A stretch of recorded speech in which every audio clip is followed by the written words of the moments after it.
Hay personajes en la historia de la humanidad que han sobresalido por discursos o por frases. Hay una frase por allí muy famosa que dice: tengo un sueño. En inglés creo que es más famoso, ¿verdad? Y aquí tenemos a alguien que me puede corregir si me equivoco, pero dice: I have a dream, ¿verdad? Y es un discurso muy famoso, pero no voy a hablar de ese tipo de discursos. Quiero hablar de un personaje que está en la Biblia, que su discurso marcó prácticamente su sentencia de muerte. Su discurso no fue meramente una defensa, o no fue por luchar a favor de sí mismo, sino que fue un discurso a favor de la verdad. Ese discurso quedó plasmado en el libro de los Hechos y es lo que vamos a ver hoy. Hoy corresponde el capítulo 6 a partir del versículo 8 y también el capítulo 7. Así que yo le invito a que usted abra su Biblia, prepare sus notas, póngase ahí a escribir, porque estamos en la serie del libro de los Hechos. ¿A quiénes les ha gustado el libro de los Hechos de los que estamos acá? A mí me ha gustado, he estado aprendiendo mucho. Ya había leído antes, ya habíamos de hecho tenido una serie aquí de algunos mensajes, de algunos capítulos del libro de los Hechos, pero ahora lo estamos llevando en el orden que está en las Sagradas Escrituras. Así que nos vamos a ir al capítulo 6, versículo 8. ¿Estamos listos? ¿Dicen amén? ¿Lo tienen? ¿Pueden decir amén? Y si no lo tiene, usted por fe diga amén, porque ya va a aparecer en las pantallas, ¿verdad? Versículo 8 dice: Esteban, hombre lleno de la gracia y del poder de Dios, hacía grandes prodigios y señales, milagros entre el pueblo. Ok, a partir de este versículo, el capítulo 6 y el capítulo 7 se centra en este personaje, Esteban. ¿Quién era Esteban? Si usted vino a la reunión del miércoles pasado, o si usted conoce la historia que está en el capítulo 6, recordará que eligieron algunos diáconos, se eligieron algunas personas, porque ya los apóstoles no podían encargarse de servir, de ministrar a las viudas, a los huérfanos, de servir y ministrar en las mesas. Entonces eligieron a 7 personas para que se dedicaran a ese servicio. ¿Quiénes se recuerdan de eso? Entre esos personajes, entre esos 7, está Esteban. Leámoslo, está en el capítulo 6, verso 3. Buscad pues, hermanos, de entre vosotros a 7 varones de buen testimonio, llenos del Espíritu Santo y de sabiduría, a quienes encarguemos este trabajo. Y en el versículo 5 dice: esta propuesta agradó a toda la asamblea, escogieron a Esteban. ¿Y cuáles son las cualidades? Hombre lleno de fe y del Espíritu Santo. Y a Felipe, y etcétera. Entonces menciona a los demás personajes. Pero en el versículo 8 también nos da otras cualidades de Esteban. Ya lo leímos, lo voy a repetir. Dice: Esteban, lleno de gracia y de poder, hacía grandes prodigios y señales entre el pueblo. Entonces, según lo que acabamos de leer, hay unas cualidades de Esteban que nos dejan sorprendidos, hermanos. Y en unos pocos versículos se habla mucho acerca de este personaje. No nos está diciendo hijo de quién es, no nos dice qué edad tenía, qué altura, color de tez, cabello, no nos está diciendo esas cualidades, esas características, pero sí nos dice otras cualidades que para el autor son más importantes y para nosotros también deben ser muy importantes. Asumimos que Esteban era un hombre joven, pero era una persona de buen testimonio, según los versículos que ya leímos.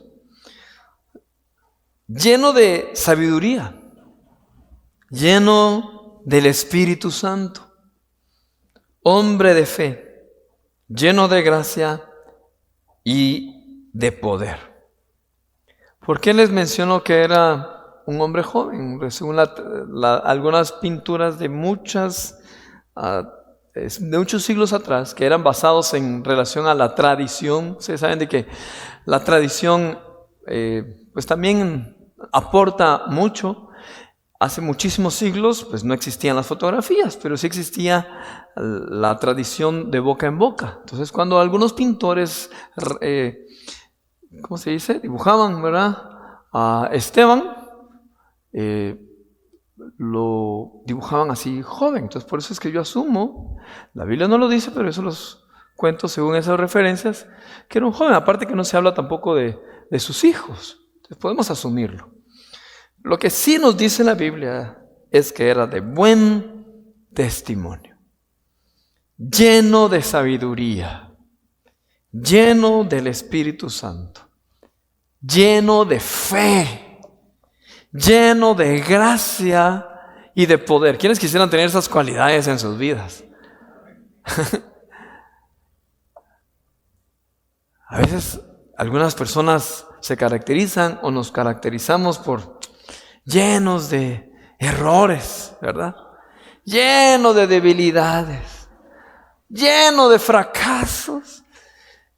Y entre las debilidades podemos encontrar un montón, ¿verdad? Y puede que nosotros nos identifiquemos con algunas de esas debilidades y características no tan positivas, pero yo les animo a que a partir de hoy seamos llenos del Espíritu Santo, y cuando somos llenos del Espíritu Santo, esas cualidades ya nosotros no las buscamos de una forma tan así frustrada que no los podemos alcanzar, sino al contrario. El Espíritu Santo en nosotros produce esos frutos, ese fruto que entonces podemos nosotros contar con estas cualidades de fe, llenos de la gracia y del poder del Señor. Ahora, si Esteban era tan lleno de sabiduría, vamos a notar que en los siguientes versículos se narra un acontecimiento que a veces podemos pensar en nuestra mentalidad humana, no era tan sabio. No era tan sabio enfrentarse a otras personas que tenían cierto poder que le provocaron la muerte. ¿Qué sabio hay en eso? Hablar. Si sabemos que el hablar nos va a provocar muerte, ¿en dónde está la sabiduría en esto? Vamos a ir aprendiendo poco a poco. Otra cualidad de Esteban es que él era conocido ya entre el pueblo, porque según el versículo 8, hacía prodigios y señales milagrosas. Eso rápido se da a conocer, hermanos. El fulanito hizo un milagro. Ya vamos allá, llevemos a la tía que está enferma, llevemos al hijo que está enfermo, llevemos a la vecina que habla mucho. De repente hay un milagro ahí para que ella no hable tanto. Milagros de toda clase. Era Esteban, muy conocido. Algo interesante es que el significado de Esteban, aquí tenemos a Esteban Arriaga allá atrás, no sé si él sabe el significado de su nombre, pero Esteban del griego Stefanos significa corona, y eso hace referencia a una corona de victoria, lo que nos puede dar a entender que Esteban su significado es coronado victorioso. Y definitivamente cuando va terminando este capítulo 7, nos da a entender eso. Él fue una persona que partió a la presencia del Señor en victoria y con una corona, o sea, definitivamente coronado de victoria. Resulta que cuando las autoridades de ese entonces, las autoridades religiosas de ese entonces se dieron cuenta de que Esteban estaba haciendo milagros y estaba haciendo señales, se levantaron esas autoridades religiosas en contra de Esteban. Queridos hermanos, esa es una realidad en nuestro alrededor. Cuando Dios te llena de su Santo Espíritu, cuando tú eres lleno del Espíritu Santo y cuando Dios te empieza a usar con palabra de sabiduría, con palabra de bendición, cuando Dios te empieza a llenar de su gracia, de su favor, no todos están contentos. Qué bonito fuera que todos a tu alrededor te dijeran, qué bueno, gloria a Dios, me alegro que Dios se está usando, me alegro que estás asistiendo a la iglesia, me alegro que Dios se está levantando como líder, qué bueno que ahora estás con más sabiduría. Pero no es así. Algunas personas te van a ver con envidia y van a querer destruir la obra que Dios hace en ti. De hecho, es muy conocido es conocida la historia esa de los cangrejos en el bote, ¿verdad? Esa analogía de los cangrejos en el bote, de que usted pone un montón de cangrejos y un cangrejito ya va a salir de sus tenacitas, están saliendo ya del botecito.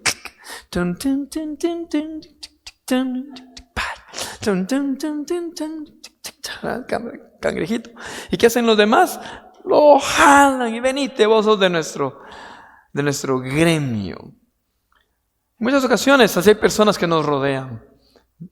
Tú estás siendo lleno de la gracia de Dios, lleno del favor de Dios, y hay personas que se van a levantar en tu contra. Adelante. No pongas la mirada en esas personas. Van a haber ocasiones en donde vas a tener que enfrentarlas y salir adelante. Las autoridades religiosas se levantaron contra Esteban, contra el mensaje que él estaba anunciando. Y es porque ese mensaje atentaba directamente contra la autoridad, contra la religión, contra la tradición y contra el poder que esas personas tenían en ese entonces. Entonces, como no encontraban forma de acusar a Esteban, si quiere lo leemos. Versículo 9, con él se pusieron a discutir ciertos individuos de la sinagoga llamada de los libertos, donde había judíos de Cirene y de Alejandría, de Cilicia y de la provincia de Asia. Como no podían hacer frente a la sabiduría ni al espíritu con que hablaba Esteban, instigaron a unos hombres a decir: hemos oído a Esteban blasfemar contra Moisés y contra Dios. Ok, empezaron a acusar. No encontraron cómo acusarlo directamente, que empezaron a hablar falsedad, muy similar a lo que hicieron con nuestro Señor Jesucristo. Y en muchísimas ocasiones esa va a ser la estrategia que va a utilizar el enemigo contra nosotros. Ahora, yo no les estoy diciendo esto para desanimarlos, hermanos. Yo creo que tampoco mi intención es darles un mensaje de: hermanos, prepárense para sufrir porque los van a agarrar a palazos, ¿verdad? No. Solo les estoy diciendo para que nos preparemos y que no nos asustemos. Porque de todos modos, en medio de toda esa prueba, vamos a experimentar bendición de Dios. Algunos de ustedes quizás ya han experimentado esa calumnia. Gloria a Dios, vas por buen camino, vas a experimentar la gloria del Señor. El enemigo se va a levantar contra nosotros. Va a querer levantarse contra nosotros. Pero la palabra del Señor dice que por un camino vendrá el enemigo y por 7 saldrá huyendo, hermanos. Aunque contra nosotros se levante guerra, nosotros estamos confiados porque nuestro Señor Todopoderoso levantará bandera. Y esa es una verdad que tenemos que comprender. A Esteban lo acusaron de que Jesús era mayor que Moisés. Será cierto, pero el asunto es que a las autoridades religiosas de ese entonces no les había llegado esa revelación. Entonces sentían que cuando Esteban decía que Jesucristo era mayor que Moisés, ellos, no es posible. Para ellos era una blasfemia. Para nosotros es la verdad. ¿Quiénes dicen amén? Se le acusaba de que Jesús era mayor que el templo. Recuerden que Jesús dijo en cierta ocasión: pues este templo será destruido y levantado en 3 días, ¿verdad? Y Jesús se refería a sí mismo. Pero es evidente, y nosotros también entendemos, de que el aspecto físico tiene un valor, pero Dios es muchísimo más valioso, o no tiene el valor, pues, para compararse con una estructura física. Esteban estaba declarando lo que Jesús había declarado, y para estos hombres eso era una falta de respeto. Esteban también anunciaba que Jesús era el cumplimiento de la ley. Efectivamente, Jesús cumplió. Jesús es el cumplimiento de la ley. Desde el Génesis Se ve la figura del Mesías, se ve la figura del ungido del Señor, el Salvador del mundo, desde Génesis hasta Malaquías. Sin embargo, esas autoridades religiosas no pudieron ver, ellos no pudieron abrir los ojos y recibir esa revelación. Por lo tanto, todas esas verdades que nosotros comprendemos que son verdades, para ellos eran blasfemias. Entonces empezaron a discutir y es cuando entonces empieza Esteban a dar un tremendo discurso. Entonces ya entramos al capítulo 7. Vamos al capítulo 7, por favor. Versículo 1. Dice: ¿son ciertas estas acusaciones? Le preguntó el sumo sacerdote a Esteban. Versículo 2. Él contestó: hermanos y padres, escúchenme. Una pausa. Cuando Esteban empieza a responder, me recuerdan las respuestas del Señor Jesucristo. Nuestro Señor Jesucristo regularmente respondía con preguntas.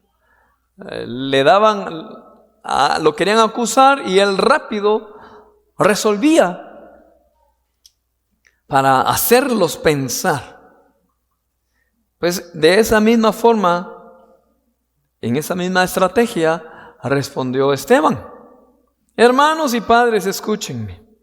El Dios de la gloria se apareció a nuestro padre Abraham cuando éste aún vivía en Mesopotamia antes de radicarse en Harán. Ok, hermanos, no vamos a tener tiempo en estos minutos para leer todo el discurso, que es una gran bendición. Yo se los voy a dejar a ustedes como tarea. Les animo a que lean todo el capítulo 7. Pero sí les voy a dar unos aspectos muy importantes acerca del discurso. Y es que cuando empieza Esteban a narrar la historia del pueblo de Israel para las autoridades religiosas, escuchar la historia, eso asumía varios elementos. Número 1, la historia del pueblo requería respeto. Entonces lo que Esteban está manifestando allí es: bueno, yo voy a hablar, pero quiero que me escuchen. Entonces las autoridades religiosas no querían interrumpir porque era la historia. Era algo sagrado, no se podía faltar. Es como cuando aquí en nuestro entorno, ¿verdad?, el himno nacional de Guatemala, para darnos una pequeña idea, pues tal vez no es con la misma magnitud, pero interrumpir el himno no es algo de respeto, ¿verdad? Entonces empieza a entonar el himno nacional de Guatemala, todos hacemos saludo 1 y no se interrumpe. Algo similar, pero con mayor honor, ¿verdad? La historia, porque era algo sagrado, más que algo cívico, era algo religioso. Entonces cuando Esteban empieza a narrar la historia, él estratégicamente quería ganarse la atención de las autoridades religiosas de ese entonces. Número 2, todo judío era una persona que sabía la historia. Entonces él está, tal vez no con el afán de demostrar, pero sí con el afán de mostrar que él no es una persona ignorante.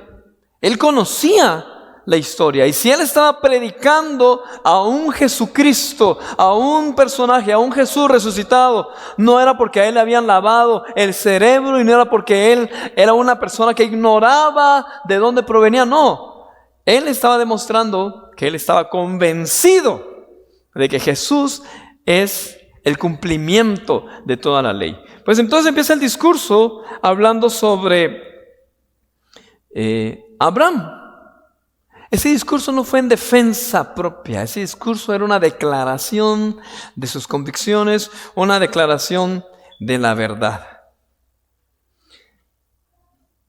Menciona en el discurso, usted lo va a notar, mencionan a Abraham, que fue movido por fe, se fue a un lugar que él no conocía. Se habla acerca de José, Se habla de los patriarcas, se menciona a José como que fue vendido por sus hermanos.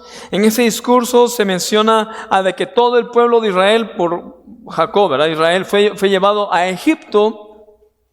Entraron pocas personas y después se multiplicaron, creció el pueblo de Israel. Después de 400 años saldría el pueblo de Israel. Eso se narra en el discurso. En el discurso se menciona a Moisés, de que nació allí, vivió nació en el pueblo hebreo, pero a los 3 meses fue llevado al palacio de Faraón, estuvo allí en preparación. Luego Esteban está narrando de que no reconocieron a Moisés. Y entonces quiero que hagamos una pausa aquí, vámonos al versículo 23. Esteban, hablando del discurso, dice: cuando cumplió 40 años, Moisés tuvo el deseo de visitar a sus hermanos israelitas. Al ver que un egipcio maltrataba a uno de ellos, acudió en su defensa y lo vengó matando al egipcio. Moisés suponía que sus hermanos reconocerían que Dios iba a liberarlos por medio de él, pero ellos no lo comprendieron así. Escuche nuevamente, voy a repetir este versículo porque es clave en el discurso de Esteban. Dice: Moisés suponía que sus hermanos reconocerían que Dios iba a liberarlos por medio de él, pero ellos no lo comprendieron así. ¿Qué significa esto? Según la tradición, según las escrituras, nosotros recordamos que Moisés era joven, tenía promedio unos 40 años, jovencito, y salió en defensa de un israelita, de un hebreo. Él pensó que se iba a ganar el favor de todo su pueblo, porque Moisés sabía que él tuvo la oportunidad de crecer en el palacio, tuvo la preparación académica, la preparación política para enfrentarse a Faraón, y él muy dentro de sí sabía que él había nacido para ese tiempo, para liberar al pueblo, pero el pueblo no lo reconoció. Presta atención a lo que está diciendo Esteban. Versículo 26. Al día siguiente Moisés sorprendió a 2 israelitas que estaban peleando, trató de reconciliarlos diciéndoles: señores, ustedes son hermanos, ¿por qué quieren hacerse daño? Versículo 27. Pero el que estaba maltratando al otro empujó a Moisés y le dijo: ¿y quién te nombró gobernante y juez sobre nosotros? ¿Acaso quieres matarme a mí como mataste ayer al egipcio? Al oír esto, Moisés huyó a Madián. Allí vivió como extranjero y tuvo 2 hijos. Esteban está demostrando que como que la historia se repite. No reconocieron a Moisés en aquel entonces, lo desterraron prácticamente, lo sacaron del pueblo. A ese punto quería llegar Esteban. Que por cierto, para los que les gusta estudiar aquí la Biblia, miren, les dejo algo muy interesante. Esteban en su discurso habla de 3 etapas en la vida de Moisés. 3 etapas de 40 años cada etapa. Los primeros 40 años en su preparación en Egipto, los siguientes 40 años su preparación en el desierto y sus otros 40 años liderando al pueblo de Israel. Así que si a usted le fascina la numerología, si a usted le gusta estudiar la Biblia, estudiar las etapas, los procesos, estudie este capítulo y estudie la vida de Moisés. Y también nos recuerda a todos de que en la vida tenemos procesos, hermanos. Todos los grandes hombres del Señor que están en la Biblia tuvieron procesos, y hay temporadas difíciles, hay temporadas de preparación, hay temporadas en donde estamos en el desierto, hay temporadas en donde estamos al frente de otras personas, y en cada temporada también hay minis temporadas, ¿verdad? Altibajos. Así es la vida del creyente, así que usted no se sienta solo o sola. Si usted está en una temporada difícil, tranquilo, el Señor está obrando. Usted confía en el Señor y vamos a ver la gloria de Dios. Tome esa temporada como un tiempo de preparación. Dios está preparando su carácter, Dios está preparando algo grande para cada uno de nosotros. ¿Quiénes dicen amén? El discurso continúa, vámonos al versículo 35, dice: a este mismo Moisés, a quien habían rechazado diciéndole: ¿y quién te nombró gobernante y juez? Dios lo envió para ser gobernante y libertador, mediante el poder del ángel que se le apareció en la zarza. Él los sacó de Egipto haciendo prodigios y señales, tanto en la tierra de Egipto como en el Mar Rojo y en el desierto durante 40 años. Ok, ahí está haciendo Esteban referencia a que a Moisés al principio no lo reconocieron y después sí lo reconocieron, y que Moisés también hizo grandes prodigios y señales. Luego sigue hablando acerca de la salida de Egipto, pero menciona a David. Y menciona que se le quería hacer un templo, una casa a David, a Dios. Y luego Esteban menciona en el versículo 48, dice: sin embargo, el Altísimo no habita en casas construidas por manos humanas. Punto. Ok, otra pausa. Para nosotros, en esta época, en este contexto que vivimos, para nosotros es tan fácil pensar, porque ya lo hemos escuchado desde que éramos niños, de que Dios es grande, Dios es infinito y Él no habita en templos. Lo conocemos, pero a veces es difícil de creerlo, porque hay personas, o habemos personas, que pensamos que Dios solamente está en una reunión y que no está en el trabajo. Y cuidado, ahí está también, en nuestros trabajos. Está en nuestras casas. Así que cuidadito con lo que hablamos en nuestras casas, con lo que decimos, con lo que hacemos en nuestras casas. Está en todo lugar. A veces ese concepto que era de la antigüedad, que Dios solamente estaba en algunos lugares específicos, lo queremos aplicar nosotros también. Y hermanos, recordemos que Dios está en todo momento y en todo lugar. A veces tomamos ese concepto cuando nos conviene, ¿verdad? Cuando estamos en una situación difícil. ¡Ay, Señor, tú estás en todo lugar! Quédate aquí conmigo, Señor. Pero a veces como que no queremos que Él esté cuando estamos haciendo nuestras travesuras. ¡Ay, aquí donde nadie me ve, donde nadie me escucha! Hermanos, Dios está en todo lugar. Pero en el concepto que está hablando Esteban, en ese contexto, ahí con esa declaración, Esteban les dio en el corazón a los líderes religiosos, porque ellos tenían el concepto de que ahí estaba el templo, y el templo efectivamente representaba el centro de la adoración, pero ahí se combinaba poder y se combinaba también un sentimiento como de corrupción, como de que traigan aquí el dinero, que traigan aquí la ofrenda, porque solo aquí está Dios, solo aquí estamos nosotros somos los líderes, nosotros somos los representantes de Dios, nadie más. Entonces cuando Esteban está hablando y dice, recuerda, pero Esteban ahí no se está inventando esa palabra, él está haciendo referencia a uno de los salmos. El cielo es mi trono y la tierra el estrado de mis pies. ¿Qué casa me pueden construir? Dice el Señor. ¿Dónde estará el lugar de mi reposo? Esteban está haciendo referencia a que el templo que está allí construido, donde ellos veneraban más al templo que a Dios mismo, Esteban le está diciendo, hay algo más grande que el templo. Y eso les dolía a los líderes religiosos de ese entonces. Pero apliquémoslo a nosotros, porque a veces señalamos a los líderes de aquella época o señalamos a los líderes de esta época, pero ¿qué tal está tu corazón, hermano?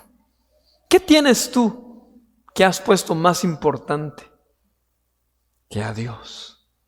A veces hasta cosas materiales, ¿verdad? Oh, no, yo amo mi carro, o hay quienes dicen, cuando yo tenga el carro tal marca, tal modelo, tal año, entonces yo voy a ser completamente feliz. No, ahí estás poniendo tu mirada en lo material. Tú no vas a ser feliz con eso. Tú eres feliz porque ya conociste a Cristo Jesús y Él es tu plenitud. Ahí está nuestro gozo, ahí está nuestra plenitud. Es tan fácil que nosotros pongamos otras cosas antes que a Dios, o pongamos nuestras cosas, y peor aún cosas materiales, antes que a Dios. Vamos al versículo 51. Mire lo que Esteban les dice a los líderes religiosos: tercos, duros de corazón y torpes de oídos. Hermanos, punto, una pausa, hagamos ahí. ¿Qué palabra de sabiduría es? Hermanos, con razón se enojaron los señores. Dice la Biblia que hasta crujían los dientes. Terminad de hablar, dejadnos hablar a nosotros. Por eso estaban respetando que Esteban estaba hablando la palabra.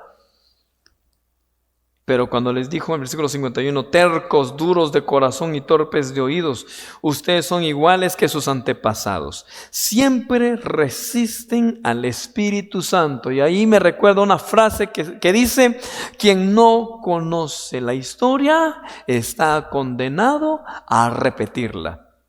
Por eso es necesario que nosotros conozcamos de la palabra de Dios, nos demos cuenta de los errores que la Biblia nos narra, los errores que ha cometido la humanidad, no para que los imitemos, sino que para que podamos esquivarlos, para que podamos tener la sabiduría y no cometer esos mismos errores.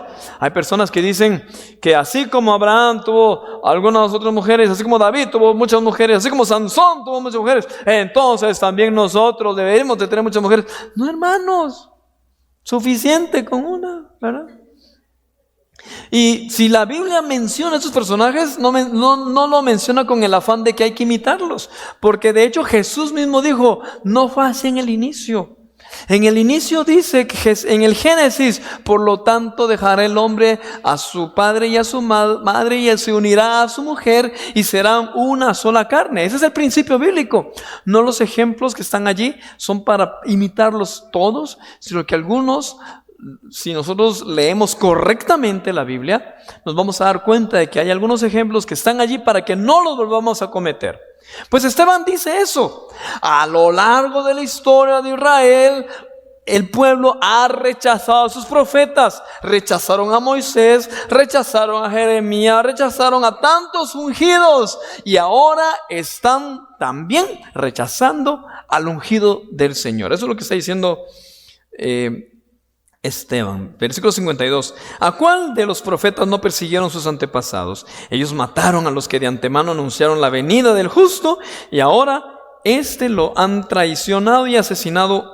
Y ahora a lo han traicionado y asesinado ustedes, que recibieron la ley promulgada por medio de ángeles y no la han obedecido.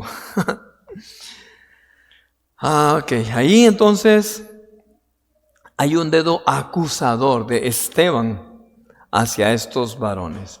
Y es que nosotros, los líderes del Señor, tenemos que también de alguna forma entender y señalar el pecado. Tenemos que señalar cuando alguien se desvía del Señor, y eso es lo que ya nos corresponde a nosotros, conforme a la palabra de Dios, conforme a la revelación del Señor. Esos líderes religiosos no querían aceptar que había algo nuevo, que ya era el tiempo del cumplimiento. Lo veían, pero no lo querían aceptar porque como que no les convenía, porque se les iba a venir al suelo el negocio que tenían ellos con la religión. Queridos hermanos, que Dios nos guarde y que Dios nos guíe a mantenernos en la voluntad y a estar con los oídos abiertos, los ojos abiertos para lo que Dios tiene para nosotros. En versículo 54 dice, al oír esto, rechinando los dientes, se enojaron mucho contra él. Pero Esteban, lleno del Espíritu Santo, fijó la mirada en el cielo y vio la gloria de Dios y a Jesús de pie a la derecha de Dios. Veo el cielo abierto, exclamó, y al Hijo del Hombre de pie a la derecha de Dios. Entonces ellos, gritando a voz en cuello, se taparon los oídos y todos a una se abalanzaron contra él o sobre él. Lo sacaron en pellones, empujones fuera de la ciudad y comenzaron a apedrearlo. Los acusadores encargaron sus mantos a un joven llamado Saulo. Me llama mucho la atención que la narración no dice, entonces Esteban, lleno del Espíritu Santo, clamó al cielo para que descendiera fuego y los consumiera a todos. Así como lo hizo Elías, ¿verdad? Bueno, no es que el fuego haya consumido a todos, el fuego que clamó Elías consumió el altar, ¿verdad? Pero no dice, y Esteban, lleno del Espíritu Santo, fue elevado al cielo, fue trasladado a otro lugar para que no le hiciesen daño. ¿Por qué tuvo que ser así? En otros capítulos vamos a ver más adelante que Felipe dice ahí que como que el Espíritu Santo el Espíritu Santo lo movió. ¿Y por qué no fue así con Esteban?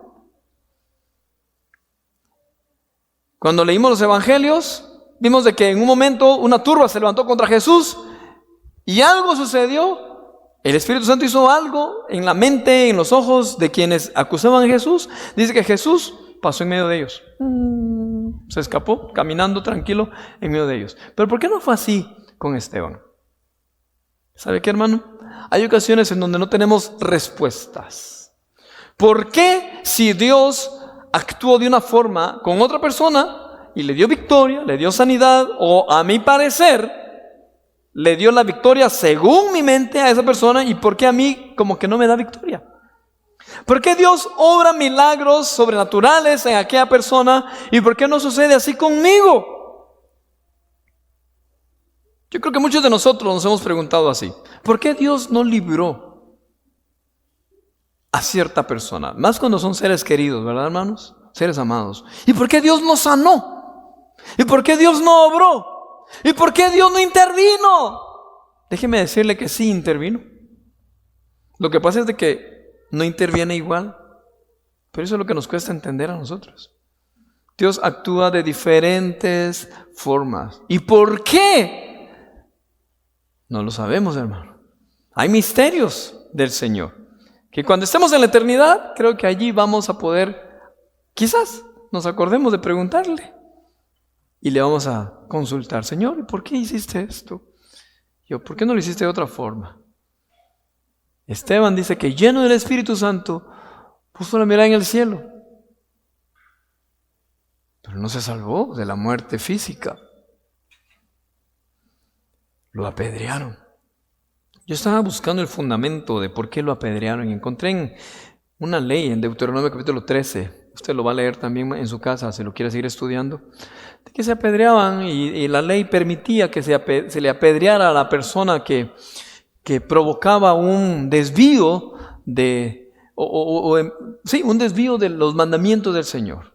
Si alguien, incluso un familiar, se incitaba para que dejaran de adorar a Dios, al Dios Jehová, al Dios Todopoderoso, pues se le permitía que se le apedreara. Y cuando yo estaba leyendo eso decía: qué masacre, qué tremendo. Pero después, leyendo en la historia, podemos constatar de que Dios siempre actuaba con misericordia. La misericordia de Dios siempre se manifestaba. Esa era la condena. Pero en algunas ocasiones Dios permitía que se evitara. Porque a lo largo de la historia de Israel ustedes se van a dar cuenta de que ese pueblo siempre se desviaba y siempre se desviaba. Entonces me recuerda a nosotros los papás, cuando nosotros le decimos a nuestros hijos: si no te levantas a la de 3, no sé cómo actúan ustedes, ¿verdad? Yo es raro que regañe a mis hijos, hermano, ¿verdad? No me creen, ¿verdad? Como los papás, ¿verdad? En alguna forma les ponemos cosas estrictas a nuestros hijos, pero somos movidos a misericordia, somos movidos a compasión. Así actúa Dios con nosotros, y así actuó el Señor con su pueblo. Regresando a este punto, la historia del capítulo 7.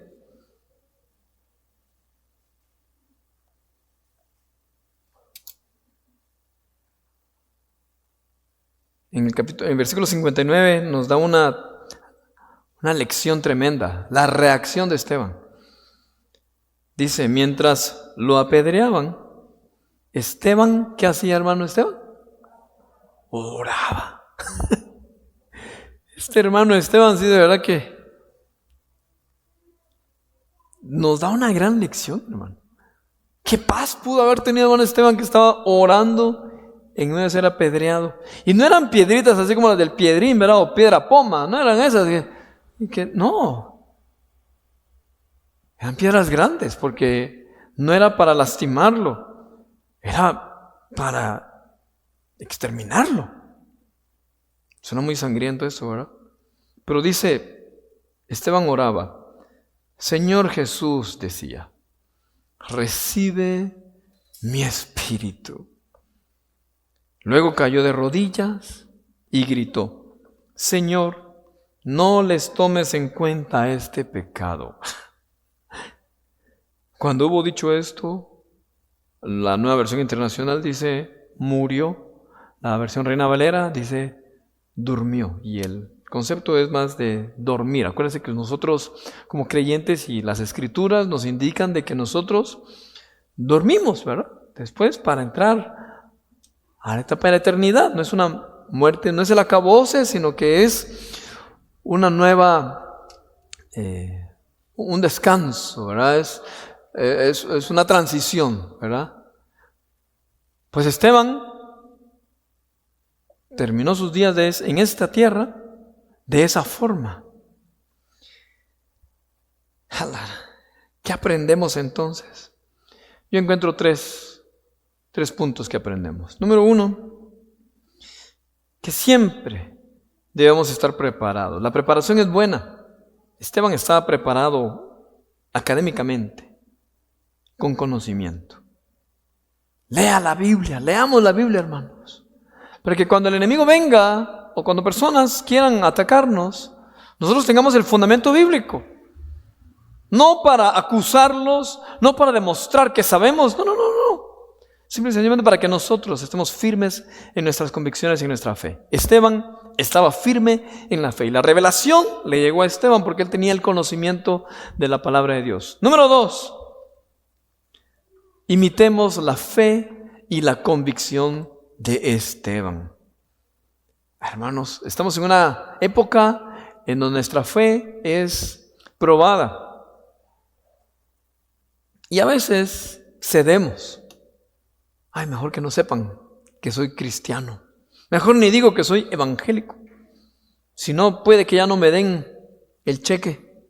Si no, puede que ya no me den el negocio. O si no, van a hablar mal de mí. Me van a hacer bullying. Van a estarme molestando. No, hermano, yo te animo a que con convicción tú digas, pues yo soy cristiano, creyente, hijo de Dios. Si es momento de orar, oremos. Si puedes orar por otra persona, ora. Si puedes levantarte en el autobús y compartir la palabra del Señor, hazlo. Tenemos esa oportunidad aquí en Guatemala. Tenemos esa bendición. Testificar de nuestro Señor Jesucristo en donde quiera que estemos. Tenemos la bendición de salir con una playera que diga Cristo vive. No nos van a meter presos por eso. Gracias, Jalancito, por favor. Imitemos la fe y la convicción de Esteban. Y número 3. Esteban perdonó de forma anticipada.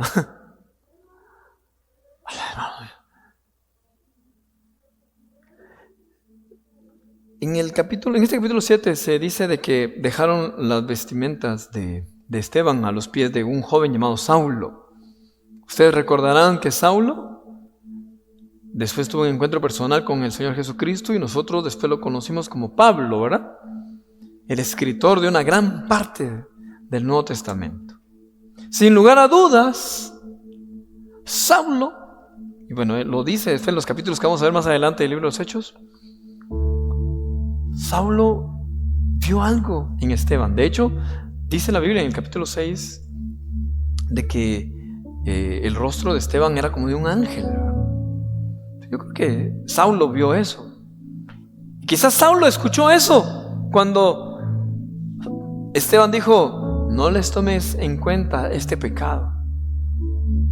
Yo creo que por muy celoso de la tradición y mucho celo de la religiosidad, esas palabras que escuchó, algo provocaron en el interior de Saulo. O tuvo que haber provocado algo.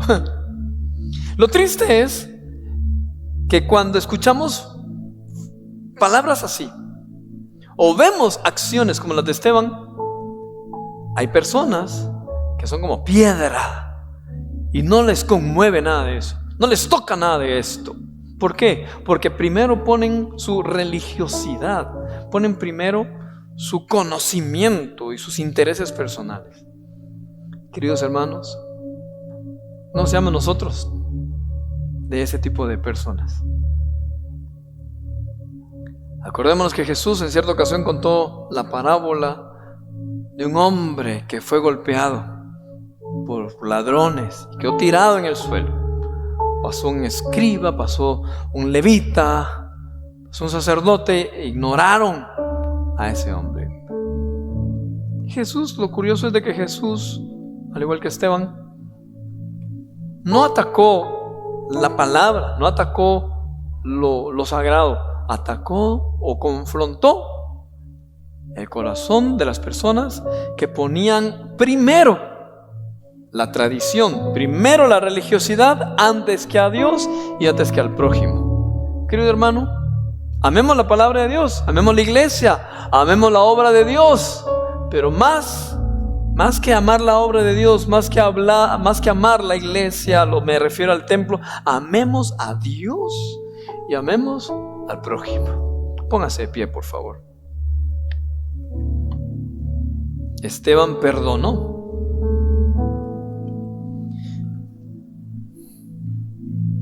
No les tomes en cuenta este pecado. Jesús dijo una frase similar cuando estaba en la cruz. ¿Qué dijo Jesús? Nuestro Señor Jesucristo: perdónalos porque no saben lo que hacen. ¿Puedes tú imitar a Jesús y a Esteban? ¿Podemos nosotros perdonar a quienes nos han ofendido? ¿Ya perdonaste tú?